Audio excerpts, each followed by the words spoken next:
안녕하세요. 저는 송세아입니다.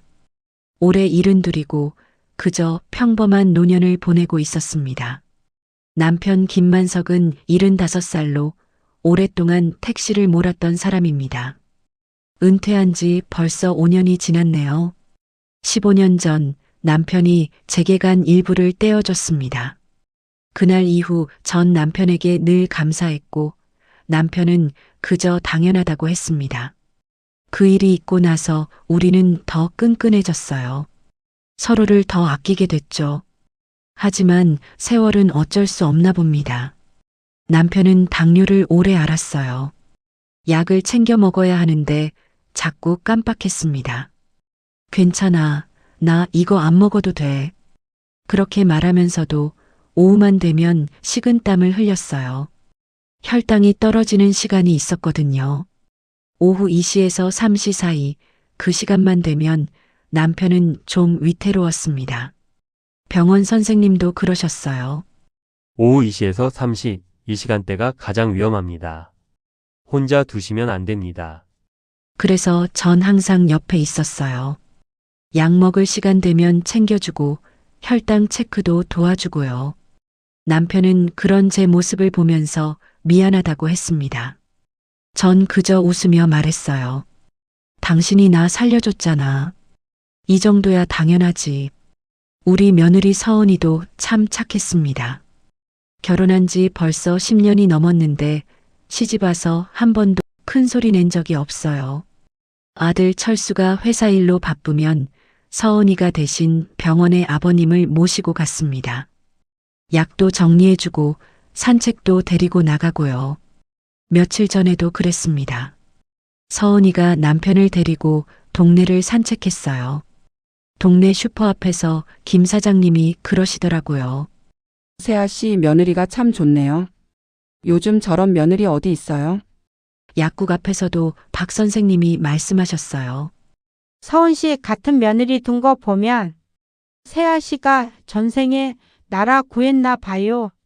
서은이는 일주일에 2~3번은 집에 들렀습니다. 남편 약통을 들여다보며 아버님, 이 약 드셨어요? 라고 확인하고 혈당 체크도 도와줬어요. 남편도 서은이를 좋아했습니다. 우리 며느리 참 착해. 철수가 복 타고났어?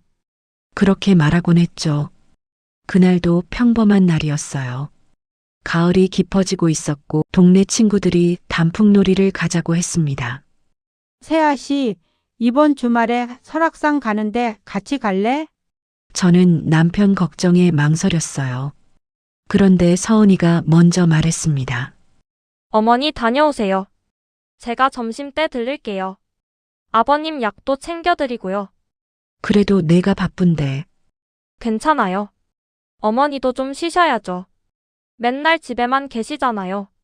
서은이의 말에 남편도 웃으며 거들었습니다. 그래, 당신 좀 다녀와. 나야 괜찮으니까. 그렇게 저는 단풍놀이를 떠났습니다.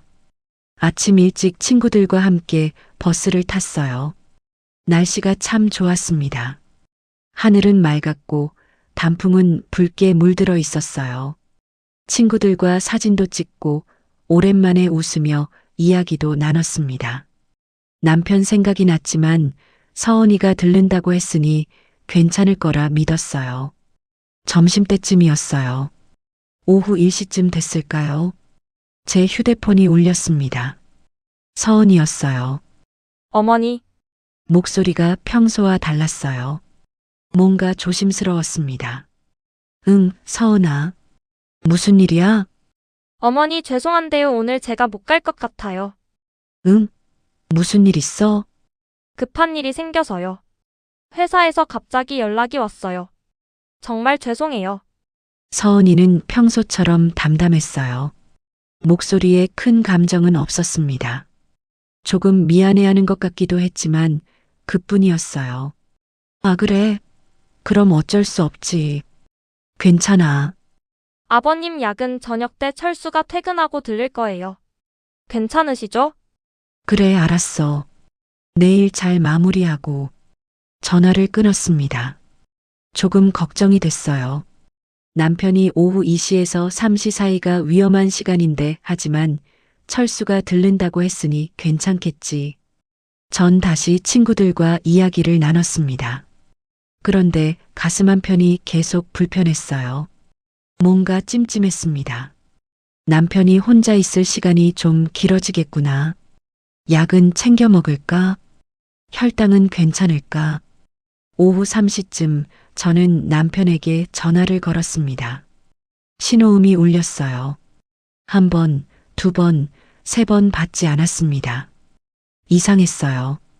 남편은 항상 휴대폰을 가까이 두는데 다시 걸었습니다. 여전히 받지 않았어요. 가슴이 두근거리기 시작했습니다. 친구들이 물었어요. 세아야, 무슨 일이야? 저는 말했습니다. 남편이 전화를 안 받아 나 집에 가봐야 할 것 같아. 친구들이 급하게 택시를 불러줬어요. 차 안에서도 손이 떨렸습니다. 제 남편의 얼굴이 자꾸 떠올랐어요. 괜찮을 거야. 그냥 잠든 거겠지. 약만 먹으면 괜찮아질 거야. 그렇게 스스로를 달랬지만 가슴은 자꾸만 내려앉았습니다. 집에 도착했을 때 현관문은 잠겨 있었습니다. 저는 열쇠로 문을 열었습니다. 거실은 어두웠어요. 커튼이 쳐져 있었고 TV만 켜져 있었습니다. 뉴스가 흘러나오고 있었어요. 그리고 TV 옆 바닥에 남편이 쓰러져 있었습니다. 여보, 여보. 저는 소리치며 남편에게 달려갔어요. 남편은 눈을 감고 있었고 얼굴에는 식은땀이 가득했습니다. 손은 차갑고 축축했어요. 혈당계가 바닥에 떨어져 있었고 소파 옆에는 남편이 자주 쓰던 찻잔이 놓여 있었습니다. 아침에 제가 따라드린 차였어요. 반쯤 남아 있었습니다. 여보, 정신 차려. 나야 나. 세아야. 남편은 대답하지 않았습니다. 저는 떨리는 손으로 119에 전화를 걸었어요. 여보세요. 우리 남편이 쓰러졌어요. 당뇨 환자인데 혈당이 떨어진 것 같아요. 빨리 와주세요. 주소를 알려주고 전화를 끊었습니다. 저는 남편의 손을 꽉 잡았어요. 여보, 조금만 버텨. 119 오고 있어. 괜찮을 거야. 남편의 손은 여전히 차가웠습니다. 저는 남편의 맥을 짚어봤어요. 약하게 뛰고 있었습니다. 아직 살아있어요. 괜찮을 거야. 괜찮을 거야. 119가 도착했습니다. 대원들이 급하게 들어와 남편을 살폈어요. 보호자분이세요? 지금 상태가 좋지 않습니다. 빨리 병원으로 이송해야 해요. 저는 고개를 끄덕였어요. 남편을 들것에 싣고 구급차로 향했습니다. 저도 함께 탔어요. 구급차 안에서 저는 남편의 손을 꽉 잡았습니다. 여보, 괜찮아. 우리 병원 가면 괜찮아질 거야. 조금만 버텨. 그런데 남편은 대답하지 않았습니다. 응급실에 도착했어요. 의사들이 남편을 데리고 안으로 들어갔습니다. 저는 밖에서 기다렸어요. 손은 계속 떨렸고 눈물이 흘러내렸습니다. 얼마 후 철수와 서은이가 달려왔습니다. 엄마, 아빠 어떻게 됐어? 철수가 숨을 헐떡이며 물었어요. 저는 말했습니다. 병원에서 보고 있어. 아직 모르겠어. 서은이는 제 옆에 조용히 앉았습니다. 표정은 담담했어요. 감정이 크게 드러나지 않았습니다. 다만 목소리가 약간 낮아졌을 뿐이었어요. 어머니, 제가 오늘 못 가서 죄송해요. 저는 서은이의 손을 잡았습니다. 아니야. 내 잘못이 아니야. 급한 일이 있었다며. 괜찮아. 서은이는 고개를 끄덕였습니다. 그리고 아무 말도 하지 않았어요. 얼마나 지났을까요? 의사가 나왔습니다. 표정이 무거웠어요. 그 순간 알았습니다. 뭔가 잘못됐다는 걸. 보호자분, 따라오시겠습니까? 저는 비틀거리며 의사를 따라갔어요. 작은 상담실로 들어갔습니다. 의사는 잠시 침묵하더니 입을 열었습니다. 유감입니다. 환자분께서 돌아가셨습니다. 그 말이 귀에 들어오는 순간 세상이 멈췄습니다. 아니, 세상은 돌아가는데 저만 멈춘 것 같았어요. 숨을 쉴 수가 없었습니다. 가슴이 찢어지는 것 같았어요. 저혈당 쇼크로 인한 심정지였습니다. 발견이 늦어서 최선을 다했지만 의사의 말은 더 이상 들리지 않았어요. 저는 그저 앉아 있었습니다. 아무 생각도 나지 않았어요. 그저 남편의 얼굴만 떠올랐습니다. 아침에 웃으며 다녀와라고 했던 그 얼굴. 밖으로 나왔을 때 철수와 서은이가 제 표정을 보고 알았나 봅니다. 철수는 벽에 기대어 고개를 떨구었어요. 서은이는 의자에 앉아 조용히 고개를 숙였습니다. 울지는 않았어요. 다만 숨을 깊게 들이마셨을 뿐이었습니다. 저는 남편을 보러 갔습니다. 차가운 침대에 누워있는 남편. 눈을 감고 있는 모습이 마치 자는 것 같았어요. 저는 남편의 손을 잡았습니다. 여전히 차가웠어요. 여보, 미안해. 내가 집에 있었어야 했는데 미안해. 눈물이 멈추지 않았습니다. 가슴이 무너져 내렸어요. 15년 전 남편이 제게 간을 떼어줬을 때 전 남편에게 다짐했었습니다. 당신을 끝까지 지킬게. 평생 곁에 있을게. 그런데 전 그 약속을 지키지 못했습니다. 남편이 혼자 쓰러져 있을 때 전 멀리서 단풍을 보고 있었어요. 장례 절차가 시작됐습니다. 친척들이 모였고 조문객들이 찾아왔어요. 모두들 위로의 말을 건넸지만 아무것도 귀에 들어오지 않았습니다. 서은이는 장례 내내 차분했습니다. 조문객들에게 인사하고 음식을 챙겨주고 저를 도왔어요. 울지는 않았어요. 다만 가끔 한숨을 쉬었을 뿐이었습니다. 주변 사람들이 서은이를 칭찬했습니다. 며느리가 저렇게 침착하니 세아 씨가 의지가 되겠네. 며느리 참 잘 뒀어. 원래부터 서은이는 감정을 밖으로 잘 드러내지 않는 아이였습니다. 저는 그때까지만 해도 그저 성격 차이라고만 생각했습니다. 그런데 왜 자꾸 불편한 걸까요? 장례를 치르는 3일 동안 저는 제대로 잠을 자지 못했어요. 눈을 감으면 남편이 보였습니다. 바닥에 쓰러져 있던 모습, 식은땀 흘리던 얼굴, 손을 뻗으려 했던 것 같은 자세, 그리고 자꾸 생각났어요. 서은이가 오늘 못 가요라고 했던 그 전화, 담담했던 목소리, 급한 일이 생겼다고 했던 말. 남편은 서은이를 기다렸던 걸까요? 점심때가 되면 약을 챙겨줄 거라고 믿었던 걸까요? 그래서 혼자 버티려고 했던 걸까요? 혈당계가 바닥에 떨어져 있었어요. 남편이 스스로 재려고 했던 걸까요? 그런데 왜 못 쟀을까요? 찻잔도 그대로 있었어요. 남편은 그걸 마시려고 했던 걸까요? 왜 마시지 못했을까요? 저는 고개를 저었습니다. 아니야. 너무 예민해진 거야. 서은이가 잘못한 게 아니야. 급한 일이 있었다고 했잖아. 그냥 운이 나빴던 거야. 스스로를 달랬지만 가슴 한편의 불편함은 쉽게 사라지지 않았습니다. 장례를 마치고 집으로 돌아왔습니다. 텅 빈 집이었어요. 남편이 없는 집, 평생을 함께했던 사람이 사라진 공간. 거실을 보니 남편이 쓰러져 있던 자리가 보였습니다. 소파로 다가갔습니다. 남편이 자주 앉던 자리였어요.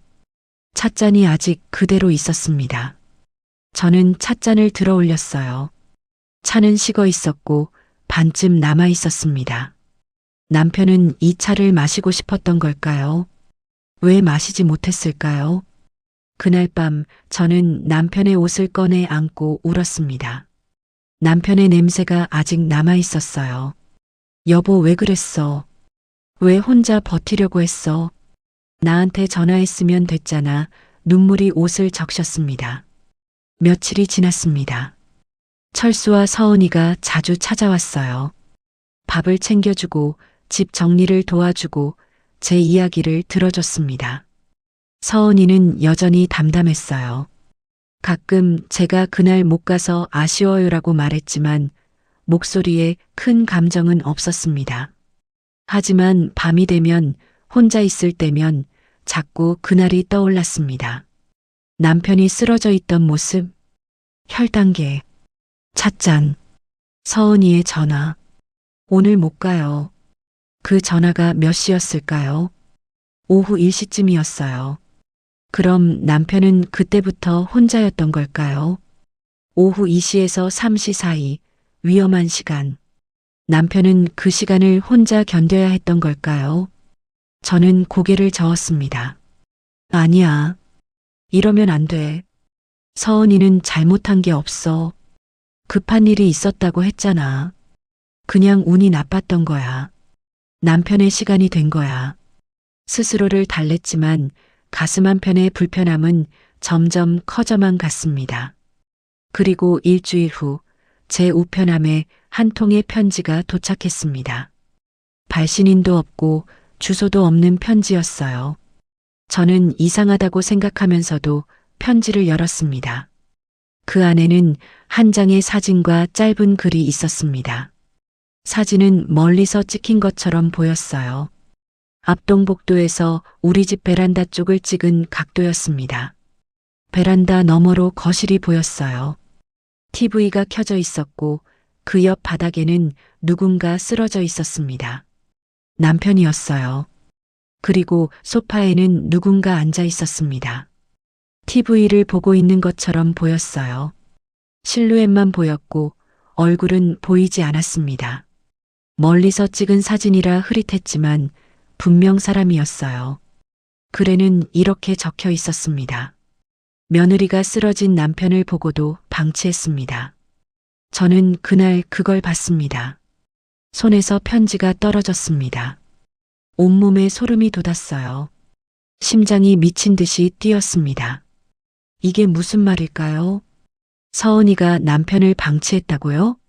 아니에요. 그럴 리 없어요. 서은이는 그날 못 갔다고 했잖아요. 급한 일이 있었다고 했어요. 그런데 이 사진은 뭔가요? 소파에 앉아있던 사람은 누구죠? 저는 다시 사진을 들어 올렸습니다. 흐릿했지만 분명 누군가 앉아 있었어요.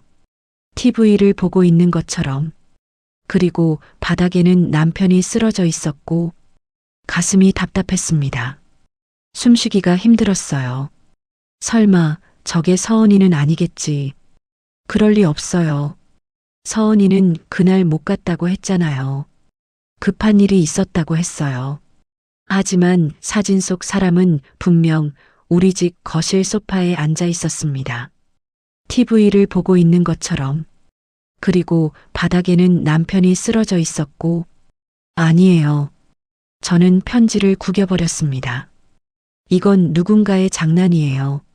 악의적인 거짓말이에요. 서은이는 그런 사람이 아니에요. 하지만 밤새도록 잠이 오지 않았습니다.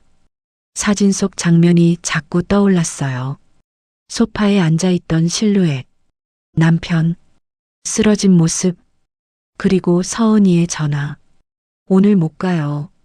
그때까지만 해도 저는 그날 하루 종일 서은이가 집에 오지 못한 줄만 알고 있었습니다. 정말 못 간 걸까요?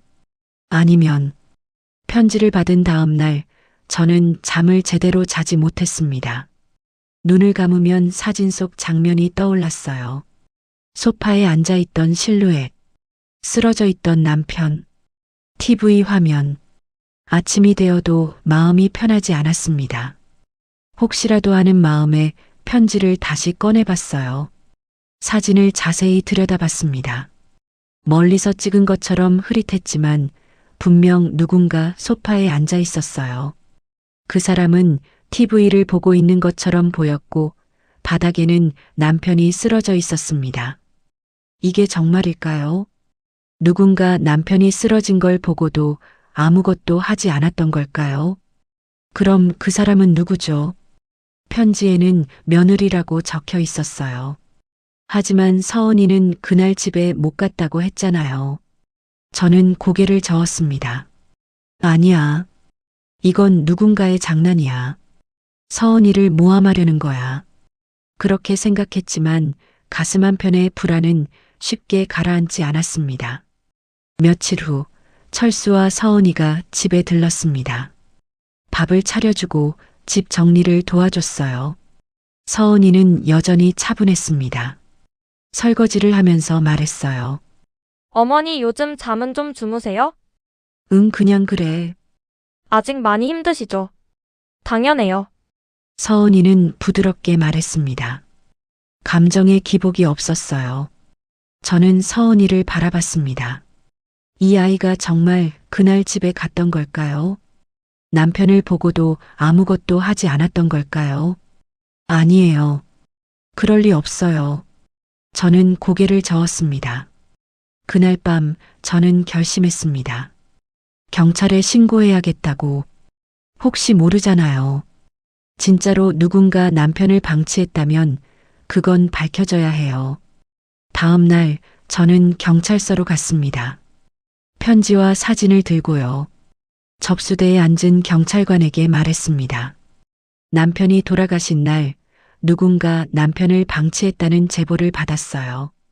경찰관이 편지를 받아들었습니다. 사진을 봤어요. 표정이 별로 심각해 보이지 않았습니다. 발신인이 없네요. 내 익명으로 왔어요. 사진은 언제 찍힌 건가요? 제 남편이 돌아가신 날이요. 오후 3시쯤일 거예요. 경찰관이 사진을 자세히 들여다봤습니다. 그리고 말했어요. 이 사진 합성일 수도 있습니다. 네, 요즘은 사진 합성이 쉽거든요. 그리고 이 각도로 보면 밖에서 찍은 것 같은데요. 누가 왜 이런 걸 찍었을까요? 그러니까 그게 저도 모르겠어요. 그래서 조사를 해주셨으면 해서요. 경찰관이 한숨을 쉬었습니다. 어르신 남편분께서 돌아가신 건 저혈당 쇼크로 인한 심정지였죠. 병원에서 그렇게 진단했잖아요. 네, 그렇긴 한데요. 그럼 범죄의 여지가 없습니다. 지병으로 돌아가신 거예요. 누군가 방치했다고 해도 그게 범죄가 되려면 명확한 증거가 있어야 합니다. 이 사진이 증거 아닌가요? 이 사진만으로는 부족합니다. 누가 찍었는지도 모르고 합성 여부도 확인할 수 없어요. 그리고 설령 누군가 집에 있었다 해도 그게 고의로 방치한 건지 증명할 수 없습니다. 저는 답답했습니다. 가슴이 막혔어요. 그럼 조사는 안 해주시는 건가요? 어르신 저희도 하고 싶어도 할 수가 없어요. 증거가 부족하고 범죄 혐의가 명확하지 않습니다. 죄송합니다. 경찰관이 편지와 사진을 돌려줬습니다. 저는 그걸 받아들고 경찰서를 나왔어요. 발걸음이 무거웠습니다. 아무도 제 말을 믿어주지 않는 것 같았어요. 집으로 돌아오는 길, 동네 슈퍼 앞에서 김 사장님을 만났습니다. 세아 씨, 어디 갔다 와요? 네, 그냥 좀 볼 일이 있어서요. 요즘 많이 힘들어 보여요. 남편분 돌아가셔서 그러시죠? 네. 김 사장님이 고개를 끄덕였습니다. 그리고 말했어요. 그래도 며느리가 있어서 다행이네요. 서은 씨가 요즘 자주 들른다면서요? 참 착한 며느리 두셨어요. 저는 대답하지 못했습니다. 그저 웃으며 고개만 끄덕였어요. 김 사장님은 제 표정을 보더니 물었습니다. 왜요? 무슨 일 있어요? 아니에요. 아무것도 아니에요. 저는 급히 자리를 떠났습니다. 김 사장님의 말이 가슴에 박혔어요. 서은 씨가 요즘 자주 들른다면서요? 서은이는 착한 며느리예요. 모두가 그렇게 말해요. 그런데 왜 저는 자꾸 불편한 걸까요? 집에 돌아와 소파에 앉았습니다. 사진을 다시 꺼내봤어요. 소파에 앉아있던 실루엣. 저는 우리 집 거실을 돌려봤습니다. 사진 속 각도는 베란다 쪽에서 찍은 것처럼 보였어요. 압동복도에서 우리 집을 보면 이런 각도가 나올 것 같았습니다. 그럼 정말 누군가 그날 우리 집을 지켜봤던 걸까요? 그리고 사진을 찍었던 걸까요? 왜죠? 무슨 이유로요? 머리가 복잡했습니다. 저는 남편의 사진을 꺼내 들었어요. 결혼식 날 찍은 사진이었습니다. 젊고 행복했던 우리. 남편은 웃고 있었고 전 그 옆에 서 있었어요. 여보, 나 어떻게 해야 해? 다들 날 믿어주질 않아. 이 사진이 진짜인지 가짜인지도 모르겠고 나 너무 힘들어. 눈물이 흘러내렸습니다. 사진을 꽉 안고 울었어요. 며칠이 지났습니다. 철수가 전화를 걸어왔어요. 엄마, 요즘 괜찮으세요? 응, 그냥 그래. 엄마, 혹시 경찰서 다녀오셨어요? 저는 깜짝 놀랐습니다. 어떻게 알았을까요? 응, 그게 경찰서에서 연락 왔어요. 엄마가 아빠 사건으로 신고하셨다고. 무슨 일이에요? 그게 편지를 받았어. 누군가 아빠를 방치했다는. 철수가 한숨을 쉬었습니다.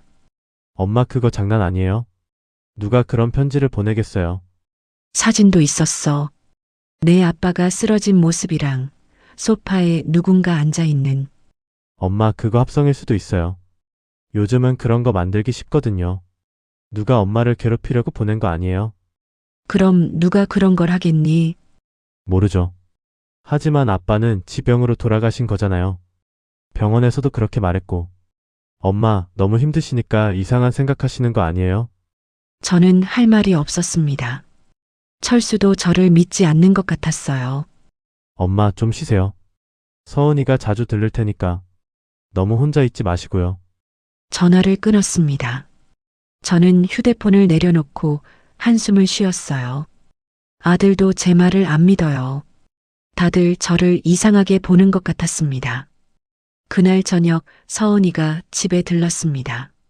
저녁을 차려왔어요. 어머니 드세요. 요즘 잘 안 드신다면서요. 고맙다. 서은이가 밥상을 차리면서 말했습니다. 어머니 철수한테 들었어요. 경찰서 다녀오셨다면서요? 저는 서은이를 바라봤습니다. 서은이는 담담한 표정이었어요. 응, 그게. 무슨 편지를 받으셨다고요? 응, 누군가 내 아버지를 방치했다는.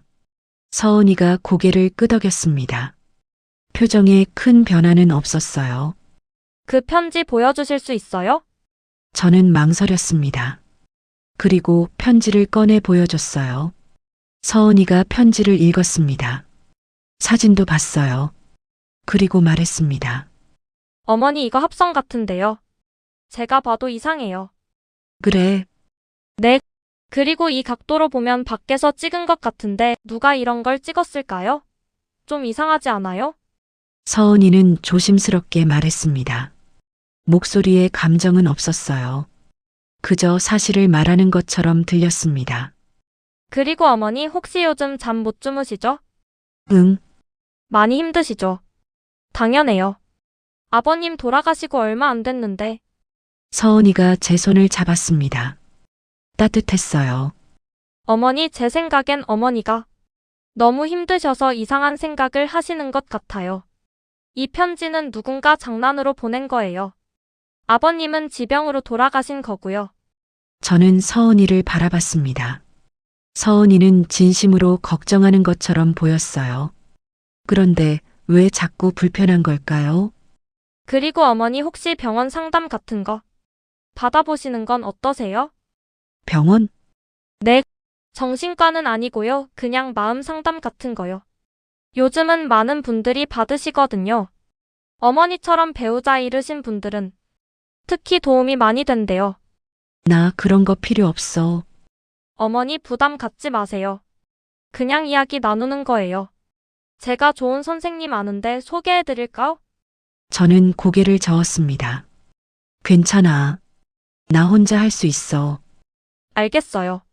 하지만 너무 힘드시면 언제든 말씀하세요. 서은이가 웃으며 말했습니다. 저는 고개를 끄덕였어요.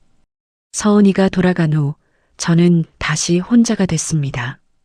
밤이 되자 잠이 오지 않았어요. 서은이의 말이 자꾸 떠올랐습니다. 병원 상담 같은 거 받아보시는 건 어떠세요? 저는 이상한 사람인가요? 다들 저를 그렇게 보는 건가요? 다음 날 경로당에 갔습니다. 친구들과 이야기를 나누고 싶었어요. 친구 영숙이가 물었습니다. 세아야, 요즘 괜찮아? 응, 그냥 그래. 남편 일로 많이 힘들지? 응. 영숙이가 조심스럽게 물었습니다. 세아야, 혹시 들었어? 내가 경찰서 갔다 왔다던데. 저는 깜짝 놀랐습니다. 어떻게 알았을까요? 누가 그래? 동네에서 소문났어. 남편 일로 신고했다면서. 무슨 일이야? 저는 영숙이에게 편지 이야기를 했습니다. 사진도 보여줬어요. 영숙이가 사진을 보더니 말했습니다. 세아야, 이거 진짜야? 나도 모르겠어. 그래서 경찰서에 갔는데 조사해 줄 수 없대. 영숙이가 한숨을 쉬었습니다. 세아야, 내 말 오해하지 마. 그런데 내가 요즘 너무 힘들어서 착각하는 거 아니야? 착각? 응. 남편 잃고 충격받아서 이상한 생각하는 거 아니야? 저는 할 말이 없었습니다. 영숙이도 저를 믿지 않는 것 같았어요. 세아야, 며느리가 참 잘하잖아. 그 아이가 그럴 리 없어. 내가 너무 예민해진 거야. 저는 경로당을 나왔습니다. 더 이상 있고 싶지 않았어요. 집으로 돌아오는 길, 눈물이 흘러내렸습니다. 아무도 제 말을 믿어주지 않아요. 다들 저를 이상한 사람으로 봐요. 집에 돌아와 거울을 봤습니다. 제 얼굴이 낯설었어요. 수척하고 눈은 푹 꺼져 있었고 머리는 헝클어져 있었습니다. 제가 정말 이상한 사람처럼 보였어요. 내가 정말 착각하는 걸까? 이 편지는 가짜인 걸까? 서은이는 정말 집에 안 갔던 걸까? 그날 밤 저는 편지를 서랍 맨 뒤에 밀어 넣었습니다. 그래, 다들 말이 맞을지도 몰라. 내가 너무 예민한 걸 거야. 그렇게 스스로를 달래보았습니다. 잠시 동안은 마음이 조금 가라앉는 것 같았어요. 하지만 사진 속 소파에 앉아있던 사람은 누구죠? 남편이 쓰러져 있을 때 그 사람은 왜 아무것도 하지 않았죠? 저는 소파에 앉았습니다. 남편이 자주 앉던 자리였어요. 찻잔이 아직 그대로 있었습니다. 저는 찻잔을 들어 올렸어요. 차는 이미 버렸지만 찻잔은 그대로 두었습니다. 남편의 흔적이 남아있는 것 같았거든요. 여보, 나 어떻게 해야 해? 다들 날 안 믿어. 나 혼자만 이상한 사람 됐어. 내가 정말 혼자 쓰러졌던 거야? 아니면 누군가 널 방치한 거야? 눈물이 찻잔에 떨어졌습니다. 며칠 후 서은이가 다시 집에 들렀습니다. 이번에는 철수도 함께 왔어요. 엄마, 요즘 어때요? 그냥 그래. 철수가 서은이를 보더니 말했습니다. 엄마, 우리가 이야기 좀 하려고 왔어요. 무슨 이야기? 서은이가 조심스럽게 말했습니다. 어머니 요즘 많이 힘드시죠? 저희도 걱정이 많이 돼요. 나 괜찮아. 아니에요, 어머니. 경로당에서도 다들 걱정하신대요. 어머니가 요즘 잠도 못 주무시고 이상한 이야기도 하시고. 저는 가슴이 답답했습니다. 이상한 이야기? 그 편지 말이에요. 어머니 그거 진짜가 아니에요. 누군가 장난으로 보낸 거예요. 그럼 누가 그런 장난을 해? 제 목소리가 커졌습니다. 철수가 놀란 표정으로 저를 봤어요. 엄마, 진정하세요. 나 진정하고 있어. 근데 다들 날 이상한 사람 취급하잖아. 서은이가 제 손을 잡았습니다. 어머니 아무도 어머니를 이상하게 생각하지 않아요. 다들 걱정하시는 거예요. 어머니가 너무 힘드시니까. 나 안 힘들어. 어머니, 저는 손을 뿌리쳤습니다. 나 혼자 있고 싶어. 나가줘. 엄마, 나가. 철수와 서은이가 집을 나갔습니다. 저는 소파에 주저앉았어요. 가슴이 터질 것 같았습니다. 왜 아무도 제 말을 믿어주지 않는 걸까요? 왜 다들 저를 이상한 사람으로 보는 걸까요? 그날 밤 저는 편지를 다시 꺼냈습니다. 사진을 자세히 들여다봤어요. 소파에 앉아있던 실루엣. 이 사람은 누구죠? 정말 서은이인 걸까요? 아니에요. 서은이는 그날 집에 못 갔다고 했어요. 급한 일이 있었다고 했잖아요. 그럼 이 사람은 누구죠? 혹시 서은이가 거짓말을 한 걸까요? 정말 집에 갔던 걸까요? 그리고 남편을 보고도 아무것도 하지 않았던 걸까요? 아니에요. 그럴 리 없어요. 서은이는 착한 아이예요. 동네 사람들도 다 그렇게 말해요. 철수도 그렇게 말하고요. 그런데 왜 저는 자꾸 의심하는 걸까요? 머리가 깨질 것 같았습니다. 저는 약을 꺼내 먹었어요. 수면제였습니다. 의사가 처방해 준 거였어요. 약을 먹고 침대에 누웠습니다. 잠이 들기 전 마지막으로 남편 사진을 봤어요. 남편은 웃고 있었습니다. 여보, 내가 미친 걸까? 다들 그렇게 말해. 나 혼자만 이상한 거래. 그런데 나 정말 모르겠어. 이게 진짜인지 가짜인지. 눈물이 흘러내렸습니다. 그리고 천천히 잠이 들었어요. 꿈에서 남편을 봤습니다. 남편은 거실 바닥에 쓰러져 있었어요. 식은땀을 흘리고 있었고 손을 뻗고 있었습니다. 저는 달려가려고 했어요. 그런데 발이 움직이지 않았습니다. 여보, 여보, 소리쳤지만 목소리가 나오지 않았어요. 남편은 계속 손을 뻗고 있었습니다. 그리고 소파에는 누군가 앉아 있었어요. TV를 보고 있었습니다. 그 사람은 고개를 돌리지 않았어요. 남편이 쓰러져 있는데도요. 왜 안 도와줘? 왜? 저는 소리쳤습니다. 그 사람이 천천히 고개를 돌렸어요. 얼굴이 보였습니다. 서은이였습니다. 서은이는 웃고 있었어요. 아무 말도 하지 않았습니다. 그저 웃고 있었어요. 저는 비명을 지르며 깼습니다. 온몸이 땀으로 젖어 있었어요. 심장이 미친 듯이 뛰었습니다. 꿈이었어요. 그저 꿈이었어요. 하지만 왜 이렇게 생생한 걸까요? 왜 서은이의 얼굴이 떠오르는 걸까요? 저는 침대에서 일어나 거실로 갔습니다. 남편이 쓰러져 있던 자리를 봤어요. 이제는 아무것도 없었습니다. 깨끗하게 치워졌어요. 하지만 그 자리는 여전히 선명했습니다. 소파에 앉았습니다. 꿈속에서 서은이가 앉아있던 자리였어요. 저는 TV를 켰습니다. 뉴스가 나왔어요. 그날도 뉴스가 나오고 있었죠. 남편이 쓰러져 있을 때요. 혹시 정말 누군가 여기 앉아서 TV를 보고 있었던 걸까요? 남편이 쓰러져 있는데도요. 저는 TV를 껐습니다. 며칠이 지났습니다. 서은이와 철수가 다시 찾아왔어요. 이번에는 표정이 좀 무거웠습니다. 엄마, 우리 이야기 좀 해요. 무슨 이야기?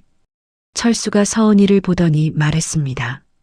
엄마, 저희가 의사 선생님이랑 상담했어요. 의사? 정신과 선생님이요.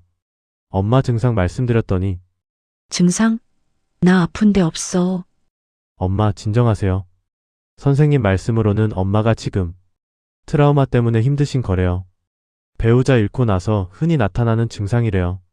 저는 언제부터 아들의 어머니가 아니라 증상이 있는 환자가 되어 있었던 걸까요? 제 말보다 의사 선생님의 말이 더 진실처럼 들리는 세상이 낯설었습니다. 나 아무 증상 없어. 서은이가 조심스럽게 말했습니다. 어머니 요즘 잠도 못 주무시고 악몽도 꾸시잖아요. 그리고 그 편지 때문에 너무 힘들어 하시고. 그건 진짜라니까. 어머니, 경찰도 조사 못한다고 했잖아요. 증거가 없다고. 그럼 그건 가짜일 가능성이 높은 거예요. 저는 할 말이 없었습니다. 다들 저를 환자 취급하고 있었어요.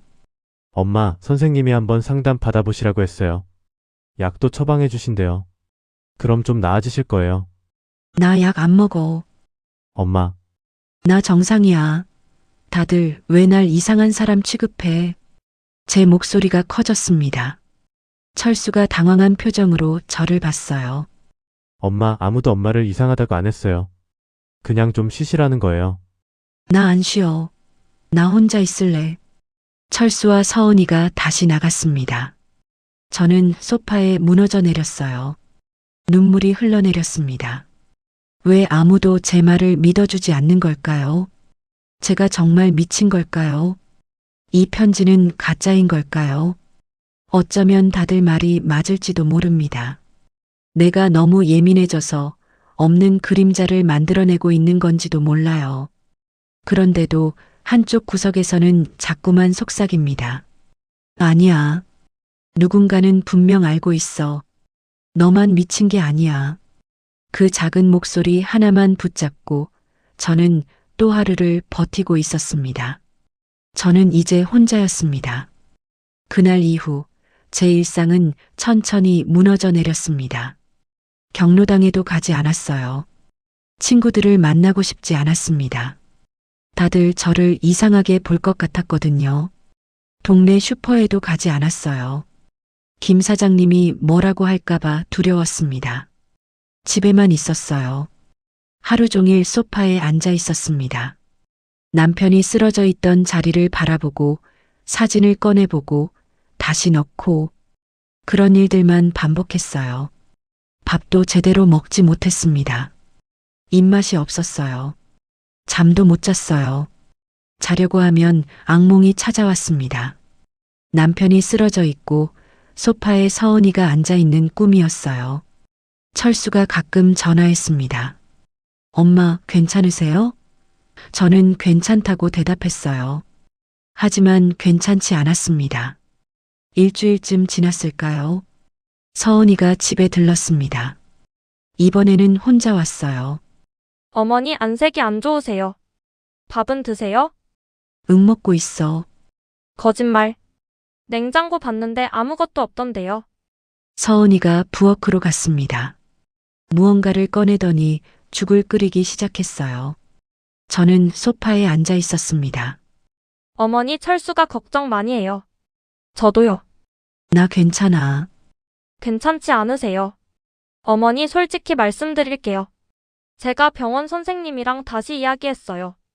저는 서은이를 바라봤습니다. 선생님이 그러시는데 어머니 지금 상태가 좀 심각하대요. 배우자 상실 후 우울증이랑 트라우마 때문에 망상 증상까지 나타나고 있대요. 망상?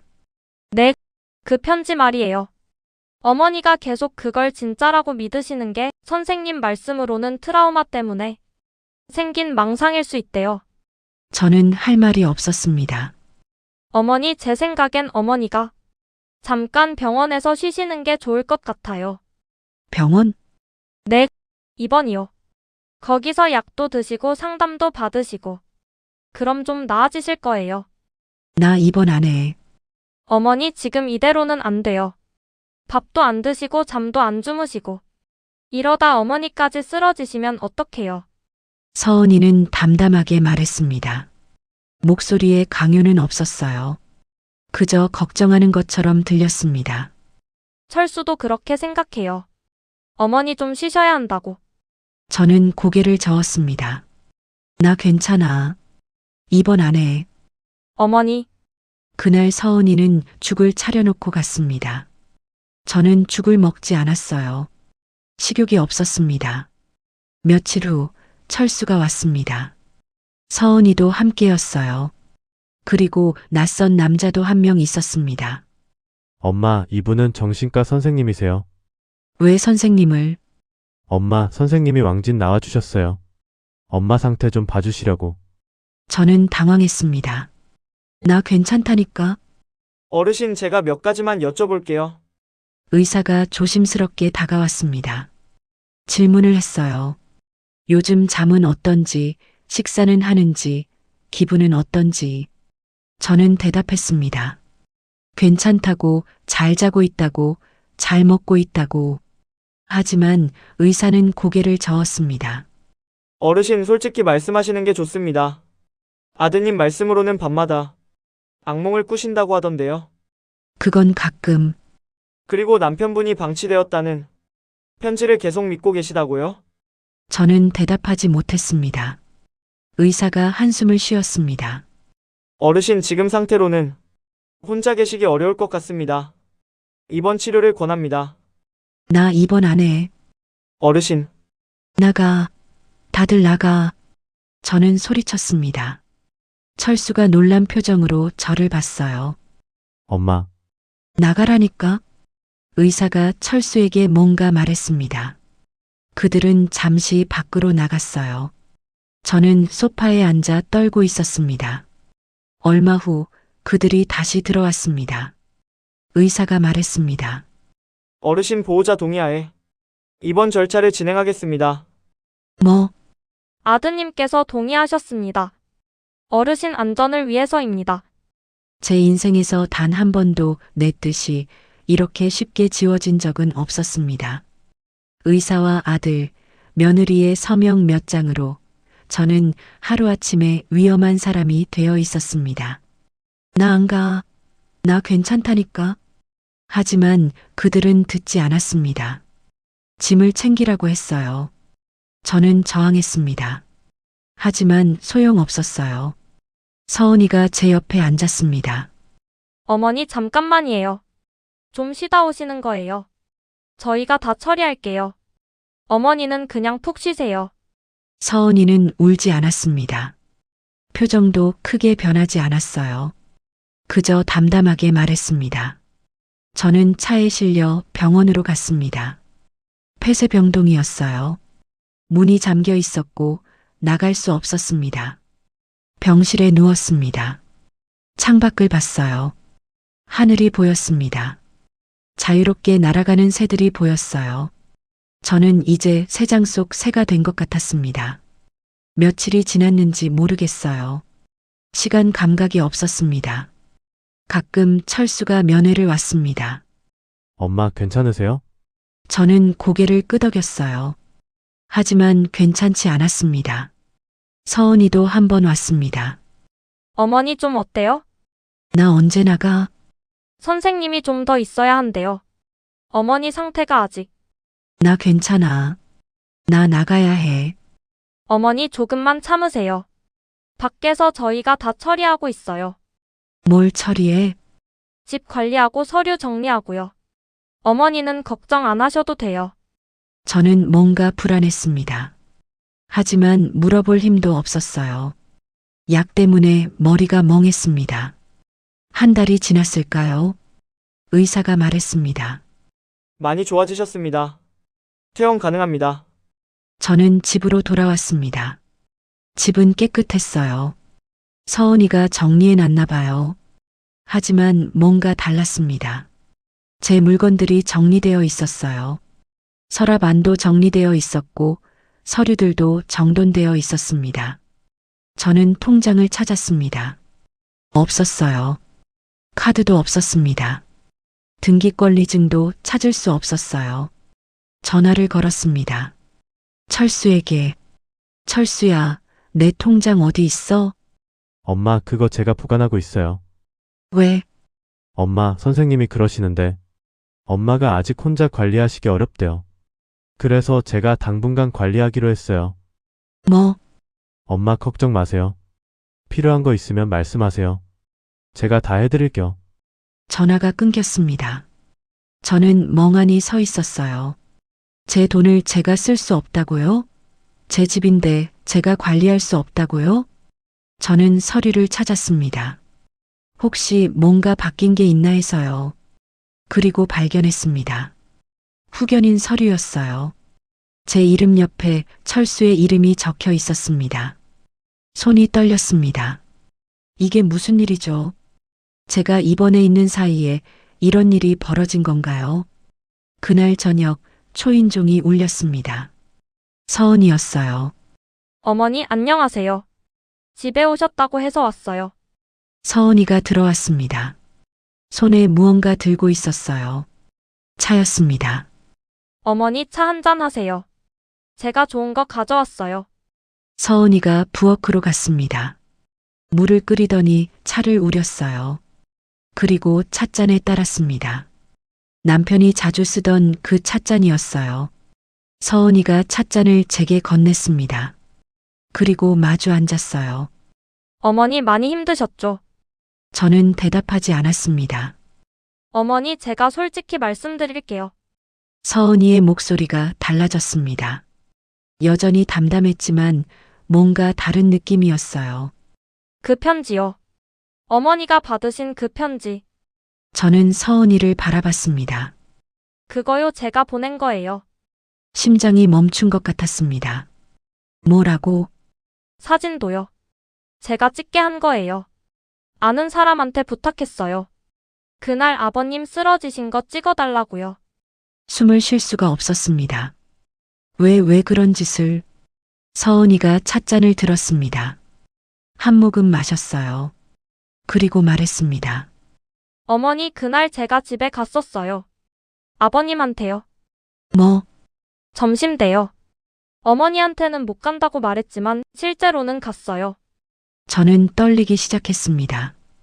아버님 쓰러지실 시간 알았거든요. 병원에서 선생님이 말씀하셨잖아요. 오후 2시에서 3시 사이가 위험하다고. 저는 그 시간을 알고 있었어요. 그래서 제가 갔어요. 그런데 아버님이 이미 거실 바닥에 쓰러져 계시더라고요.